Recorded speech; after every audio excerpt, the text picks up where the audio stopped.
Oh, great. Okay. Um, so should I start? Okay. Well, anyway, thank you for inviting me here. I realize that this is the end of a long day for most folks, and for myself, my day in California is just starting. So I appreciate everyone staying and listening. Um, I'm going to do a presentation. Happy to take any questions afterwards. And the presentation is going to focus on the entertainment industry as it's changing, especially as it relates to the arrival of COVID-19, which is, of course, a massive disruption to the industry. And there'll be changes that'll linger when this pandemic passes. So if you forgive me one moment, I'm going to share my screen and get us started. Oh, can you enable me to share my screen, please? It's been disabled. I don't have the ability to share my screen here.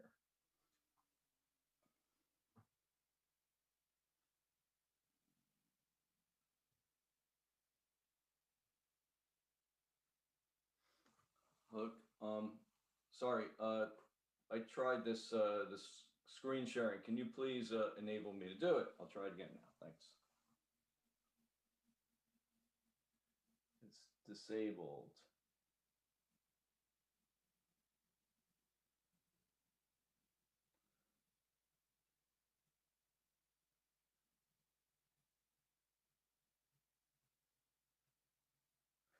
Okay, thank you.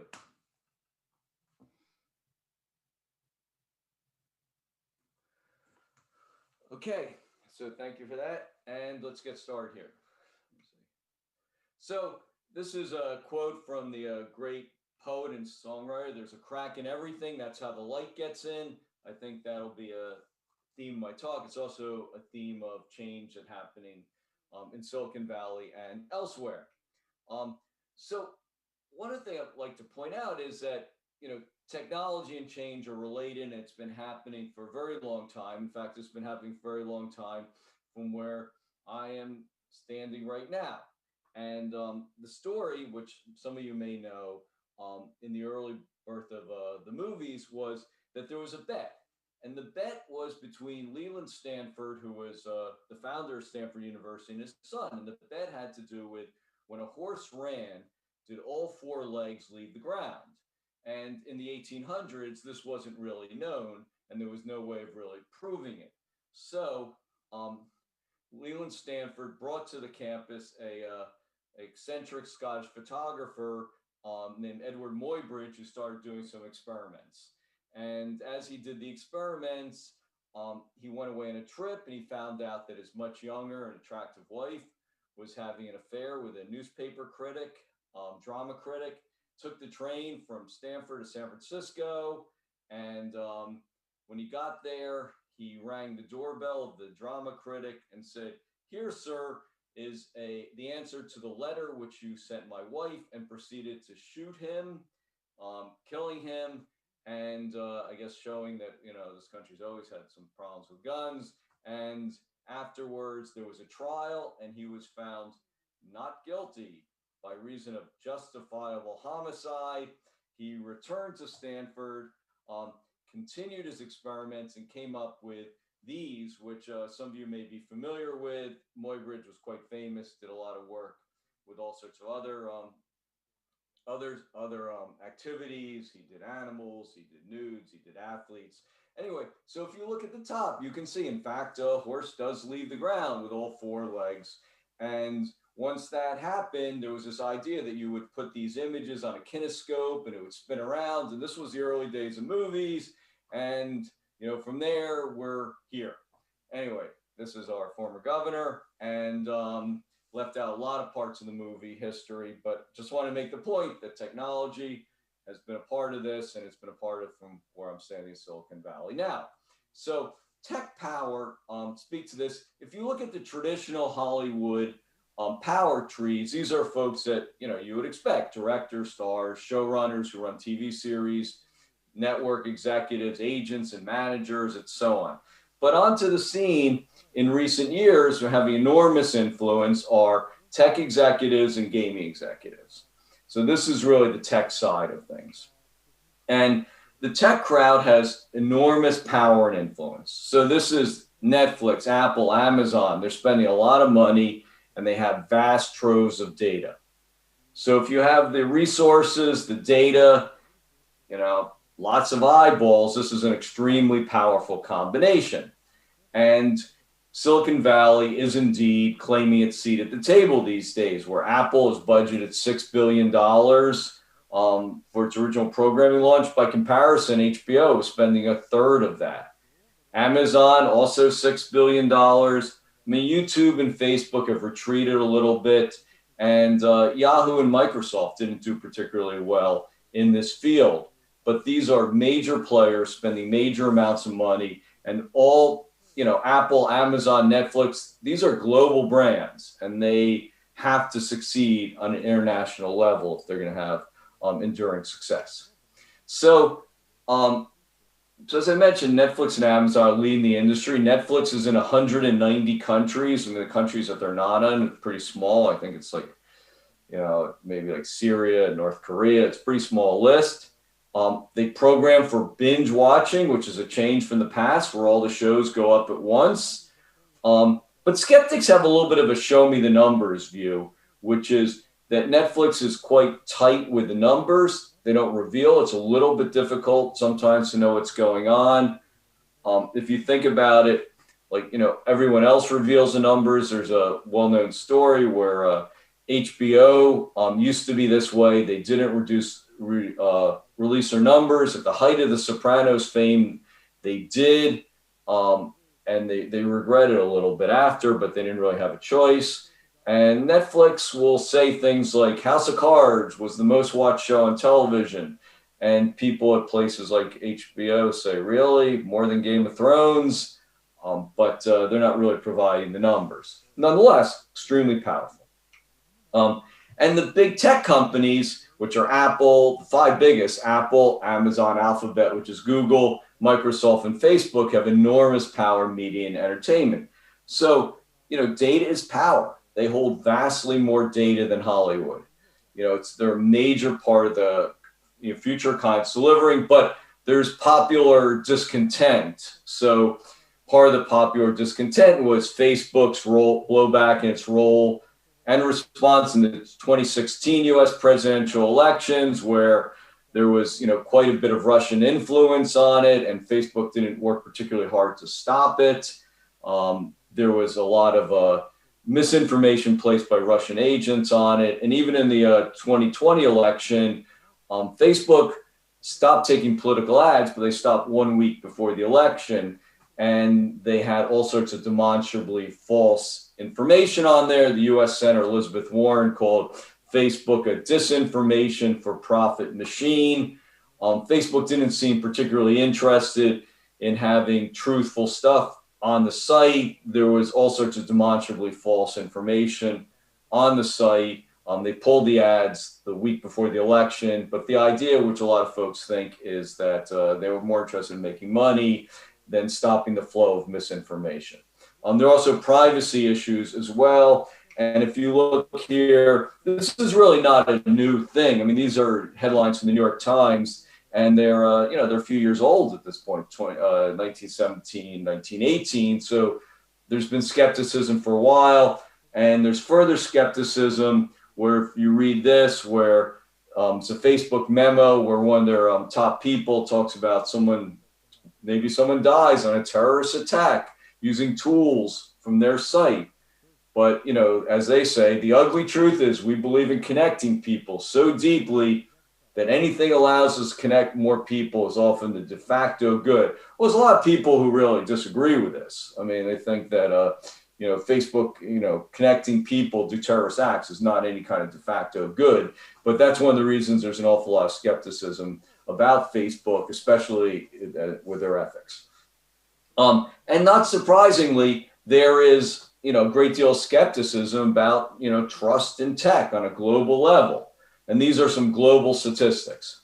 61% of folks feel like the pace of technology is too fast. 66% feel it's making it possible for people knowing what they're hearing is real. and 61% feel like the government does not understand technologies enough to regulate them efficiently. I can't speak for most nations, but there was a couple of years ago, you had Mark Zuckerberg, the head of Facebook, was testifying in front of the U.S. Congress, and a octogenarian senator from Utah, Orrin Hatch, turned to Mark Zuckerberg and said, "Well, Mr. Zuckerberg, you don't charge for your site. How do you make money?" And I think Mark Zuckerberg was a little taken aback and said, "Well, we sell ads, Senator."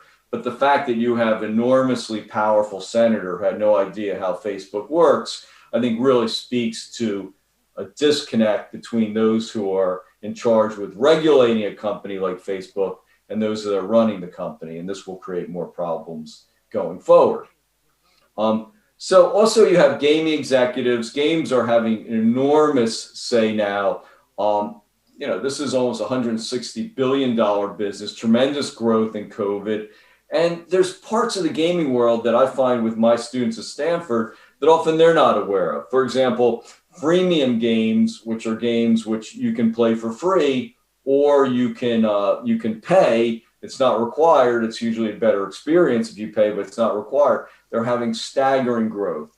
So one example is a company called Pocket Gems, which grew 700% in a year, has 2 billion episodes viewed. They're largely targeted towards teenage girls. If those who are watching have teenage girls, they may well be aware of this company. But I use it as an example where you can be pretty sophisticated in the world of gaming and the world of media and not know that there's companies out there that having literally billions viewed, staggering amounts of growth. So gaming is doing extremely well. And if you look here, this gives you an idea of the market for gaming. We're talking about, again, I mentioned this before, almost $160 billion business, much of it on mobile, and the growth is really just soaring. I mean, by the movie business international is about 42 billion. So you can see we're talking about almost 4 times the size. And you can see what the forecast is. So the forecast is, we're closing out 2020 right now. And the forecast is by 2023, the game market is going to be a $200 billion market. I mean, it's really, extraordinary. But games, like everything else now, we're chasing the same eyeball. So there's tremendous, competition between social media, cable TV, broadcast TV, gaming, museums, natural parks, podcasts, you name it, everyone is competing for attention span. So, and if you think about it, like this is our attention span, the year 2000, going back almost 20 years, was about 12 seconds. Our attention span today is about 8 seconds. And just for reference, the attention span of a goldfish is about 9 seconds. So I think you can see that it's getting tougher and tougher out there. And this is said by the head of Microsoft. The true scarce commodity is increasingly human attention. We are all chasing attention. There's a lot of competition for your eyeballs, my students' eyeballs. Everyone is trying to grab our eyeballs in this day and age. And this is not a US phenomenon. It's not a European phenomenon. It's a global phenomenon where it's a thriving business and it's a global business. So I think a body at rest tends to stay at rest. A body in motion tends to stay at motion. Isaac Newton, not a new concept.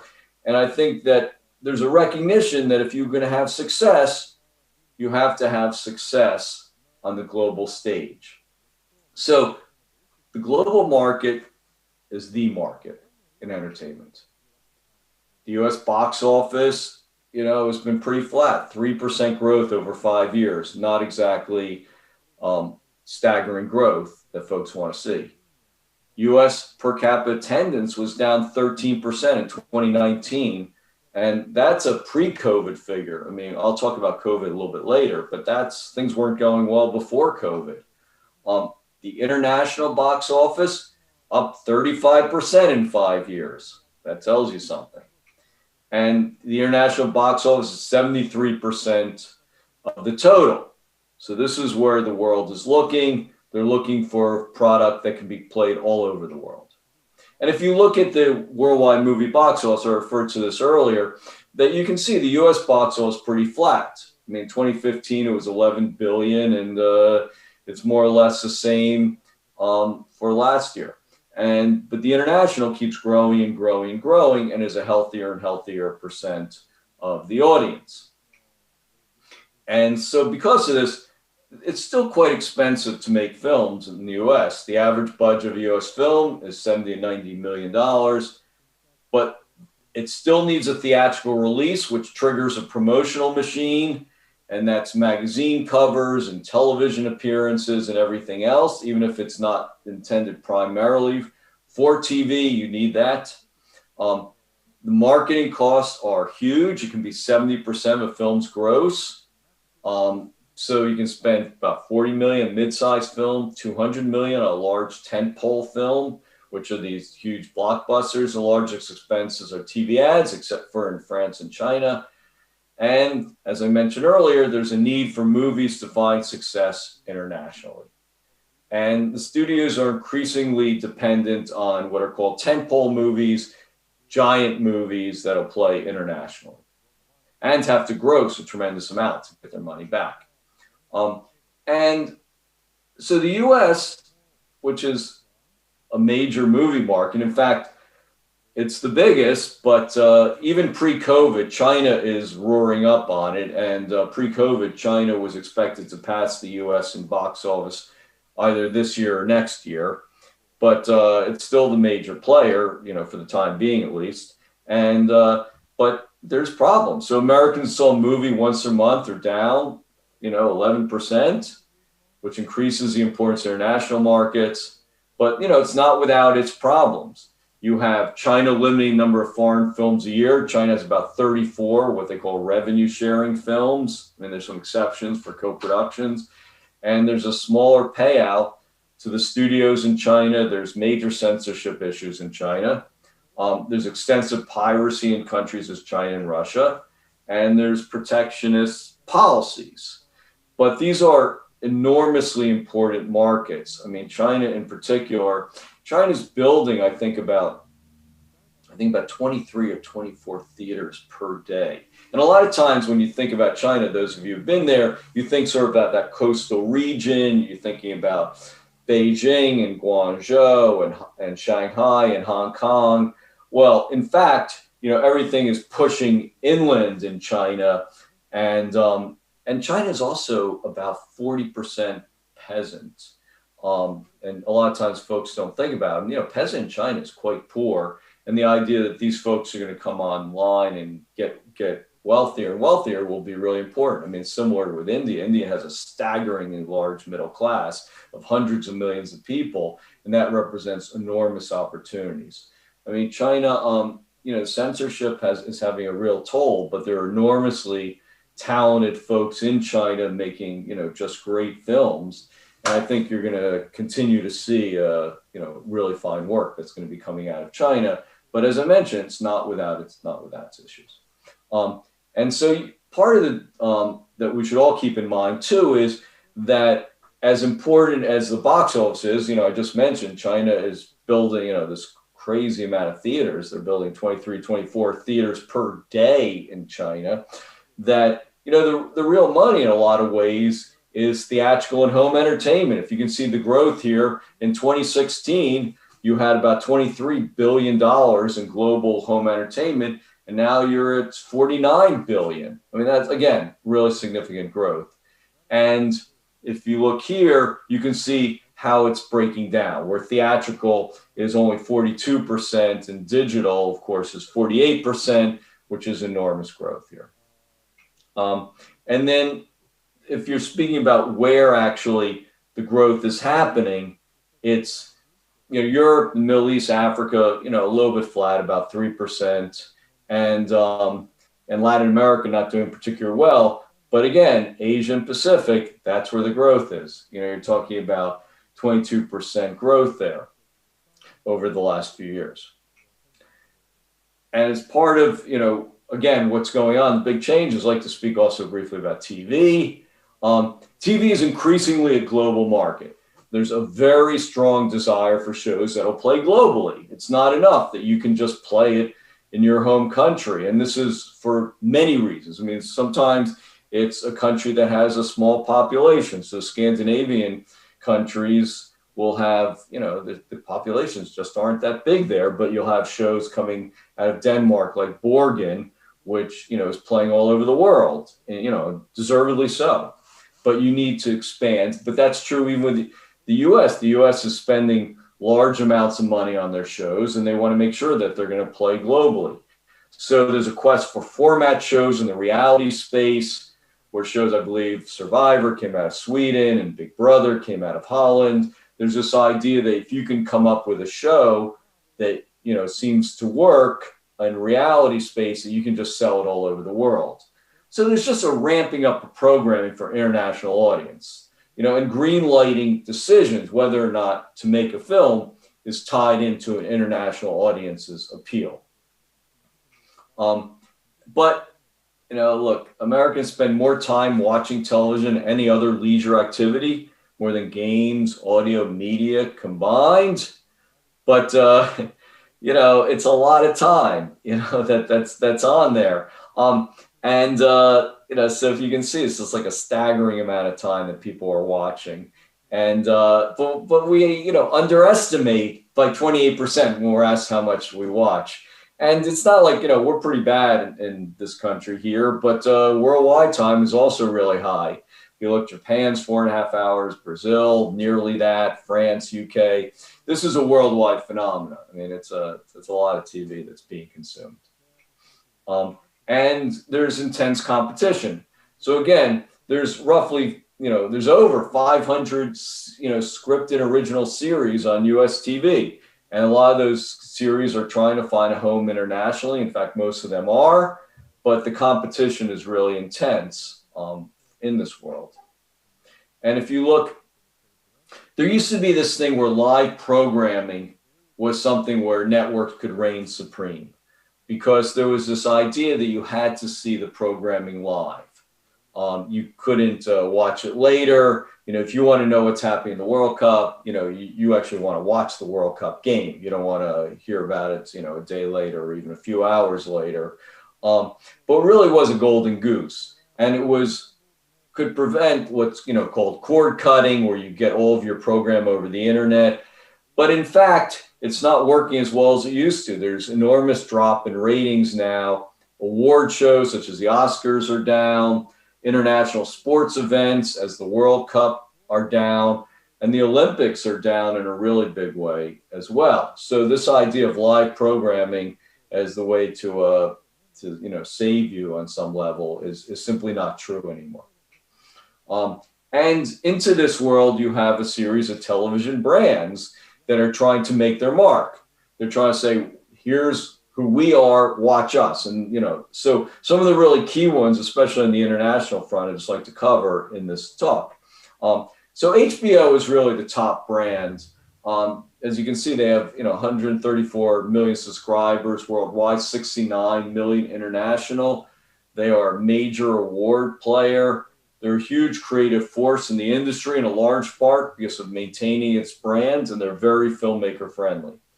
If you look here, the show Girls was an interesting example, which is in the center here. It was said that more people were blogging about Girls than watching Girls. It had kind of small numbers, but it was important for HBO's brand. Shows like Westworld, which is important for HBO's, brand. And Game of Thrones, of course, is a worldwide juggernaut, which is important for HBO's brand.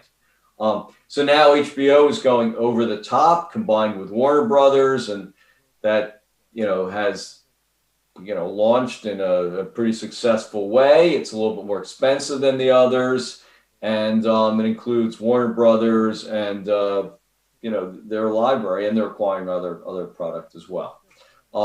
Netflix, which I've mentioned a couple of times, is, obviously the most successful worldwide streaming service. It's a brand based on quality. It has heat. Hollywood kind of runs on heat, which is where do you want to be? What are the top places? The two top places, have continued to be HBO and Netflix.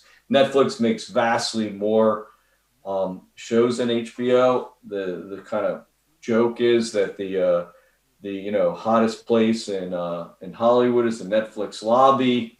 That's where you see the movie stars and everyone trying to get in there and make their films. Major player in the awards world, and also very filmmaker friendly, which is really important to getting top people.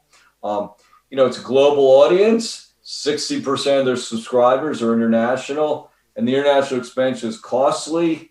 I think it's not making money at this point, but it will in the near future. It's part of a long-term strategy. And again, in the awards world, they're competing majorly all over the world, major way. And you can see that they are trying to expand, continue to expand international. So if you see where their growth is, you can see it's international. So the difference is just huge on the international front. And the other major player is Disney Plus, which has launched a great success, which has 73 million global customers, has 100 million paid streaming. They've had Hamilton. They sort of did not do particularly well with Mulan. Disney's, of course, a very sophisticated, accomplished company. But if you followed Mulan, there was a lot of controversy involving Mulan, that the star of Mulan was texting, in support of the police when the Hong Kong umbrella movement was going on. And in the Disney credits, there was thank yous to propaganda ministries in the part of the country where the Uyghur minority has been imprisoned. So that was something that didn't work particularly well on the international side, that there were a lot of folks saying, wait a second, why is Disney thanking, propaganda ministries in a part of the country which is, imprisoning the Uyghur minority? And then there was a huge effort to make the film appeal to the Chinese audience. And my understanding is that on a 10 scale, the film was only rated, I think, approximately a 5 scale. So for all the efforts to appeal to the Chinese audience, it didn't particularly succeed. So it was kind of a tough combination of mixed critical response and wading into a political situation, which in that combination did not particularly work out that well. And because of COVID, Disney released it on charging $30 on Premier Access, which was less successful as well. And so there wasn't that theatrical experience, and there wasn't that theatrical box office that Disney had anticipated. I mean, one thing also to keep in mind, of course, is that when you put a film directly over the internet, you're not paying the theaters their cut. So a lot more money goes directly back to the company. So Amazon Prime is the number 2 player, major buyer at film festivals. As an example, they bought the film a few years ago, Manchester by the Sea, truly first-rate film. Had 6 Oscar nominations and 2 wins. They have access to vast amounts of data. But one thing also to keep in mind, Amazon knows an awful lot about you, but they've yet to have an HBO mega hit. I mean, shows like Marvelous Maisel have won, a bunch of awards, first-rate show, but they have all the data, but they still can't produce a Game of Thrones. And that'll probably change in the years to come. But it's an example, which I'll talk more about in a bit, that just because you have the data doesn't mean you have a hit show. Apple TV, again, Apple TV is in 100+ countries, keeping this theme that you have to be successfully globally. And they announced with major celebrities like Oprah Winfrey, etc. There was a general feeling in Hollywood that the announcement was long on stars and short on content. And most of the US viewers still aren't paying for it. And like Amazon, they're looking for a major hit. They have not achieved it yet. So I'd like to talk a little bit about games, continuing what I started with before, but a little bit more depth. So anyway, mentioned before, it's almost $160 billion industry. So the growth rate of about 14%.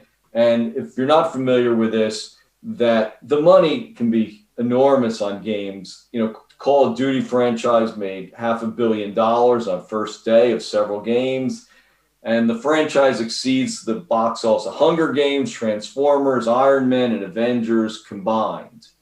So just by scale, the Hunger Games franchise, highly successful franchise, made about 2.97 billion, and it's nowhere near what's going on in terms of the gaming world, where Call of Duty is $10 billion.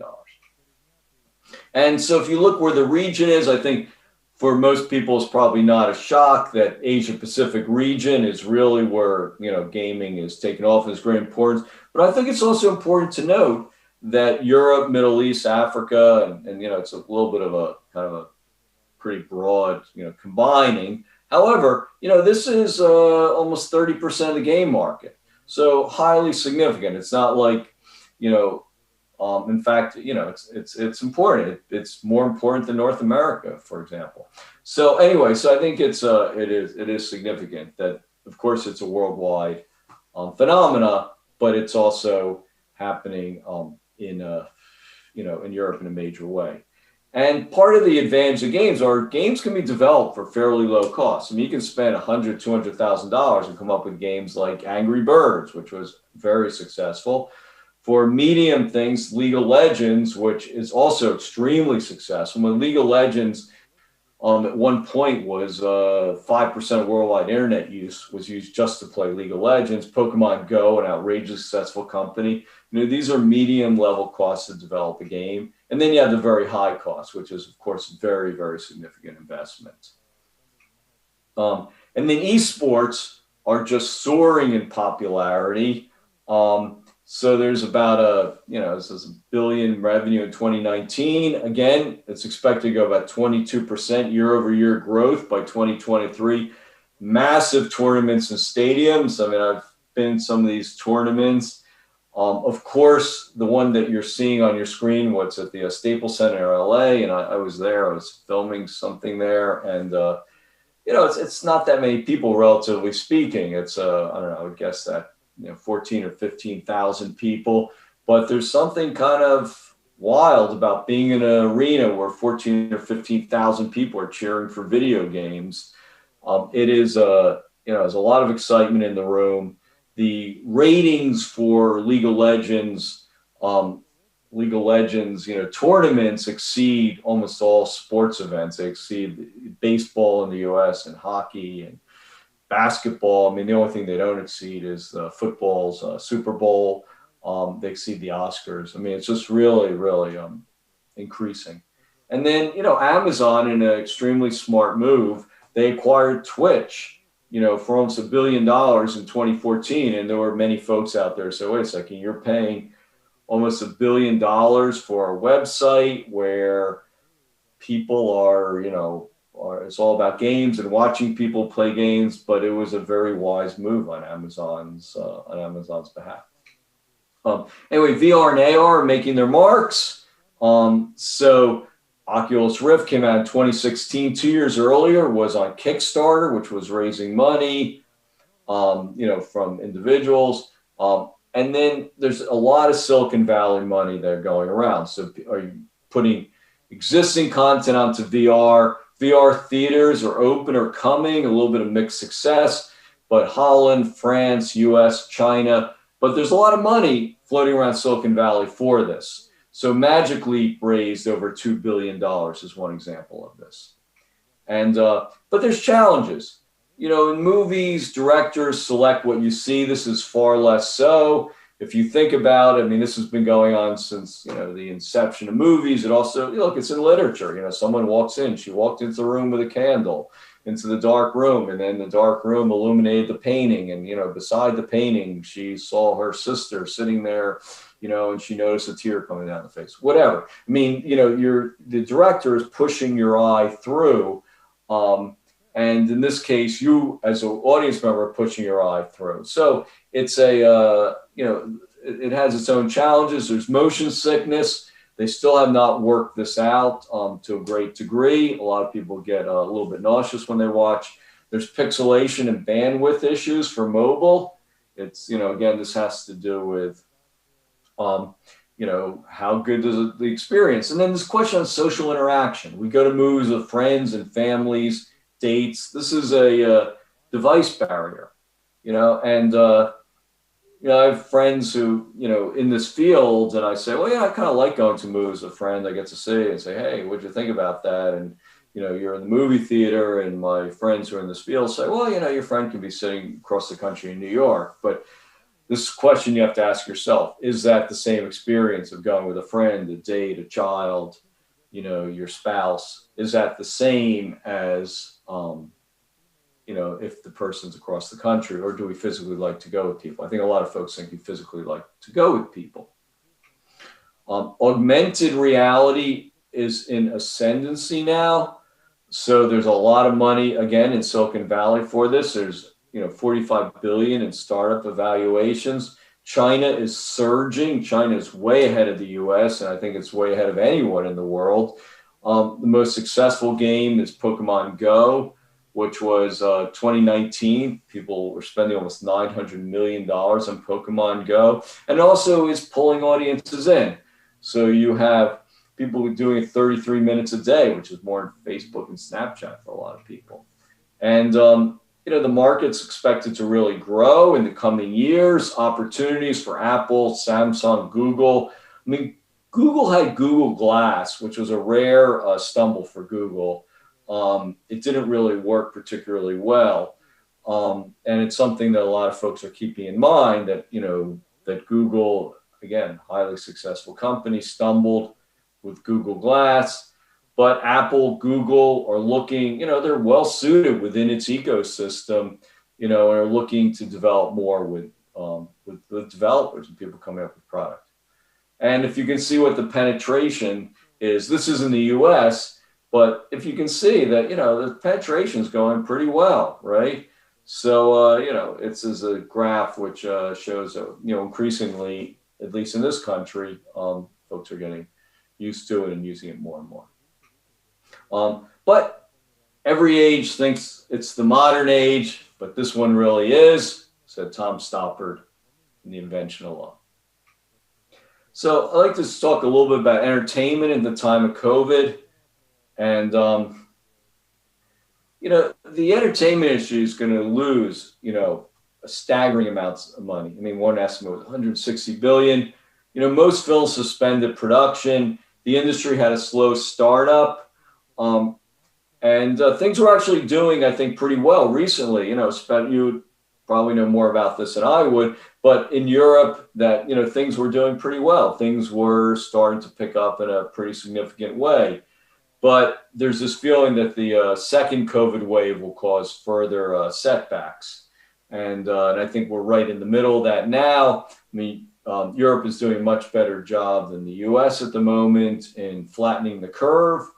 But I think it's pretty reasonable to think that the second wave will cause further setbacks. There's upheaval in the festival world, which it's really crucial for promoting films. So, Cannes and South by Southwest went online this year. Telluride was canceled. Toronto greatly reduced. There were restrictions in Venice and so on. It's really it's really going to be a challenging time. And there was a general feeling that there was a fair amount of content in the pipeline prior to COVID. So you had those festival films are coming out now. The films that, premiered at Cannes and South by Southwest would have premiered at Telluride, did premiere at Toronto and Venice and so on. And the idea was those films are coming out now early next year, but, you have to have more product to replace those films, and there was filming going on now, and that product was going to replace those films. But now the pipeline is much more limited than it had been before with this upturn. If Europe flattens the curve successfully, as they seem to be at least this week on the path to doing, then maybe production will ramp up again. The U.S. things are pretty bad, and we'll have to see when when the curve does flatten. So there's about 200 films alone been canceled, delayed. Many are canceled. There's changed release methods. Mulan, which I referred to earlier, was intended to be a tentpole blockbuster hit for Disney. Didn't really turn out that way, partially due to politics, partially due to the fact it wasn't in theaters and so on. Hamilton, I think, was considered very successful. Hamilton is the hit show, and that was intended to be a theatrical movie and played on Disney Plus and did extremely well. Trolls 2 was a big Universal film, and it more or less it skipped the theatrical release. So there's lots of scheduling impacts which are going on. Tenet was a big Chris Nolan film, was supposed to do extremely well, and I think it did pretty well, probably not as well as it would have done under traditional circumstances. Wonder Woman is going to come out at Christmas Day in theaters, and it's going to go be streamed at the same time. And there's just lots of films that have been pushed back. James Bond, Black Widow, West Side Story. I mean, we're still in the middle of COVID, so it's unclear, what the long-term part is going to be. I think folks really wanted theatrical releases. They kept pushing Wonder Woman, pushing it, and finally decided to release it this year. And then I mentioned before Trolls 2 in Hamilton. So, theaters are brick and mortar businesses. It's very, very tough for them in theaters. I mean, so AMC, which is a giant chain in this country, it's 83% of theaters open, which, as a number, which seems almost surprising. I'm surprised it's that high. But the box office off 85%. So you have 83% of theaters opening, doing 15% of the business. Regal Theaters, which is number 2 chain here, temporarily closed in October. It's just brutal on movie theaters. And but Over the Top is really growing in a big way. So the streaming market is increasing in highly significant ways. And then Netflix, YouTube, Amazon, Disney Plus are 80% of the OTT, or over the top, hours streamed at home. And these places are all benefiting, with Netflix and Amazon, Disney Plus, of course, doing the best, which is, I think, fairly expected. And then if you look on this chart, you can see Netflix's growth has been, has done quite well, in COVID. And games are also doing extremely well in COVID. Mobile gaming with the biggest increase. Mobile's expected to generate, over $77 billion this year, growing, over 13%. Video game play is increasing. Most resume their usual play times, lockdown ease, but I think games, already were highly significant, only became more so. So if you see that, again, the US video game usage was up 75% in peak hours. And it's just this idea that everyone plays games. I mean, it's just sort of, it's not, it's not just a young person's game, it's kind of everybody. I mean, if you think about it, 50% of US consumers have played since COVID hit. And then that includes nearly 70% of millennials and 75% of Gen Z, which is, the group below the millennials. So Twitch had a 50% growth. We spoke about Amazon a moment ago. So, games are really thriving. And, there's other things which I'm not really speaking about here, but I think are obvious. The music is really hurting. In the US, it's estimated that 90% of independent music venues, could go under unless there's some sort of federal intervention. Broadway is really, really hurting. If you think, those of you who've been to Broadway shows, you're jammed together very closely in theaters. That's, of course, you're able to do that during COVID. Broadway is completely hurting. Live theater in general is completely hurting. Live music is really hurting. It's really rough. And also now, with COVID, there's a rethinking of, how films and TV series are filmed. So sometimes you're doing as a bubble, Tyler Perry, who makes a lot of films in Atlanta, has a bubble and he keeps everyone together. Jurassic World did this where everyone was together and separated from the rest of the world. There's reduced crews and social distancing. You know, I've done some filming myself under these circumstances, and it just takes a little getting used to. Everyone's farther apart. Everyone's wearing masks. You know, there's a lot of just making sure that there's a lot of disinfecting going on, um, and mostly separating distance. So there's a zone system which the Directors Guild America is promoting, includes frequent testing, and there's a lot of filming going on where COVID's less prevalent. That includes New Zealand, Australia, Korea, and other places where folks are looking to go where it's reduced. You know, there's some filming that has to be done in a specific place, a specific country, and then some of it can go anywhere. And there's a lot of outflow to countries where COVID is less. But it's tough.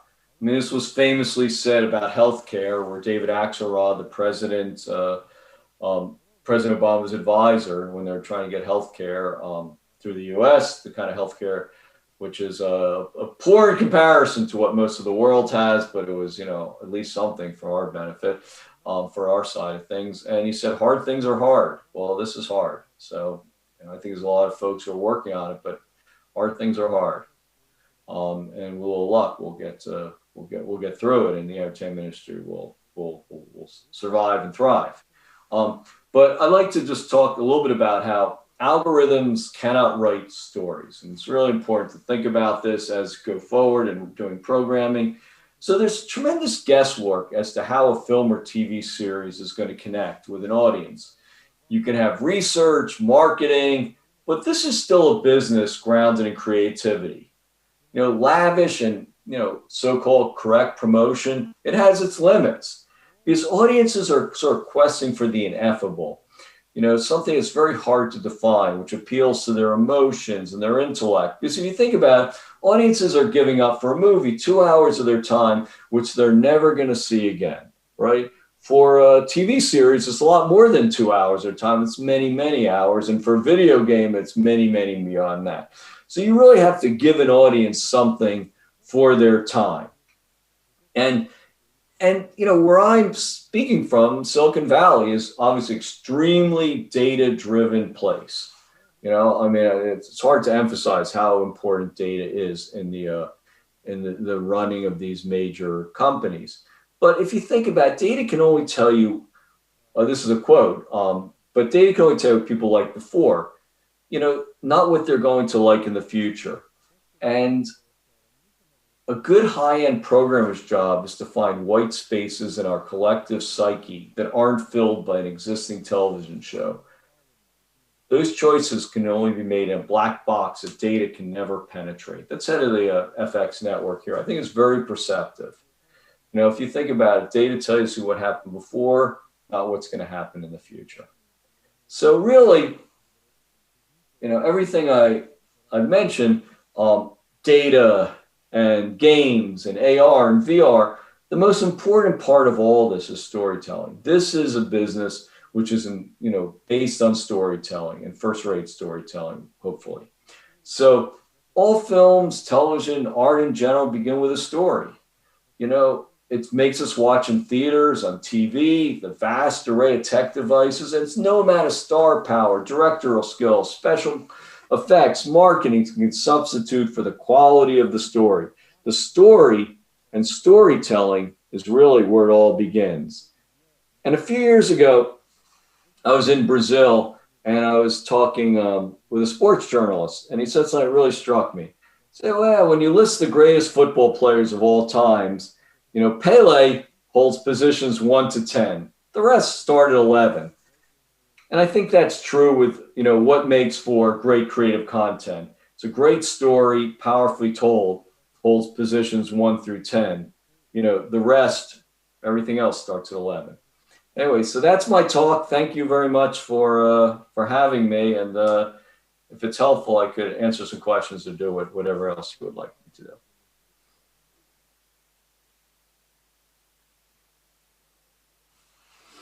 stop sharing here.